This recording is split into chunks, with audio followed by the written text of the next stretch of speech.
Thank you for visiting our channel. Please like, share and subscribe for more exciting food videos. This video explains how to make simple, crispy spring rolls using basic ingredients and easy steps. If using meat, cook it first in a pan with a little oil until no pink remains. Break it into small bits. Add garlic and cook just until fragrant. Add cabbage, carrots and green onion.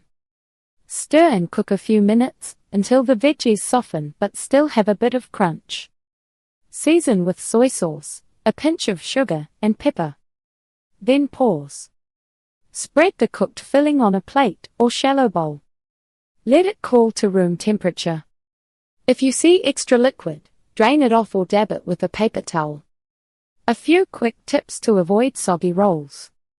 Do not overcook the vegetables, or they will release more water. Always cool the filling before rolling. If the filling looks wet, add a bit more shredded cabbage to soak it up. How to roll spring rolls tightly so they do not fall apart. Rolling can feel tricky, but once you do a few, your hands learn the motion. Place a wrapper on a clean surface so it looks like a diamond, with one corner pointing toward you. Add a small line of filling, about 2 tablespoons, just above the bottom corner. Keep it tight and even. Fold the bottom corner up over the filling, and pull it gently toward you to tighten the roll. Fold in the left and right corners toward the middle. Roll the packet up toward the top corner, keeping it tight but not so hard that the wrapper tears. Dip your finger in water or a thin cornstarch in water paste, then brush the top corner before you finish rolling so it seals. Use less filling than you think you need. Overfilled rolls split open in the oil. Try to push out air pockets as you roll.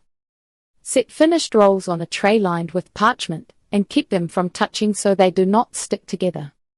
Frying and baking methods for crispy, golden spring rolls. For classic Christmas, fry the rolls. Pour enough oil into a pan so it comes up at least halfway up the rolls. Heat it to about 350 degrees Fahrenheit. If you do not have a thermometer, slip a small piece of wrapper into the oil. It should bubble right away. Add a few rolls at a time. Do not crowd the pan. Turn them often so all sides turn golden. When they look crisp and even in color, lift them out with tongs and place them on a rack or paper towel to drain. For a lighter version, brush or spray the rolls with oil. Place them on a baking sheet, then bake at a high temperature, around 425 degrees Fahrenheit, turning once, until golden and crisp. Fried rolls are richer and extra crunchy, while baked rolls are a bit lighter but still tasty. Best dipping sauces to serve with homemade spring rolls. Dipping sauce makes good spring rolls great. You can keep it very simple.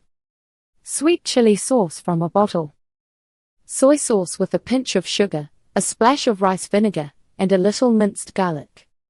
A thicker peanut or hoisin sauce if you like something rich and slightly sweet. A good sauce usually has a mix of salty, sweet, sour, and maybe a little spicy, which wakes up the crispy roll. Easy spring roll variations, storage tips, and make-ahead ideas.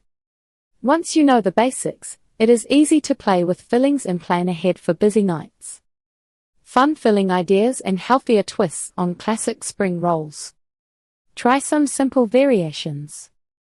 All veggie rolls with cabbage, carrots, mushrooms, and bell pepper. Shrimp and veggie rolls with small chopped shrimp and extra green onion. Tofu and veggie rolls with firm tofu cut into tiny cubes. For a lighter version, bake the rolls or use less oil for shallow frying instead of deep frying. Use what you already have in the fridge, like leftover chicken or extra vegetables. Spring rolls are a smart way to use small amounts of ingredients so they do not go to waste. How to store, reheat, and freeze spring rolls so they stay crispy. Let cooked spring rolls cool on a rack so steam can escape. When they reach room temperature, place them in an airtight container and store them in the fridge for up to 2 days. End of part 1. Stay tuned for part 2. Thank you for watching. Please remember to like, share and subscribe.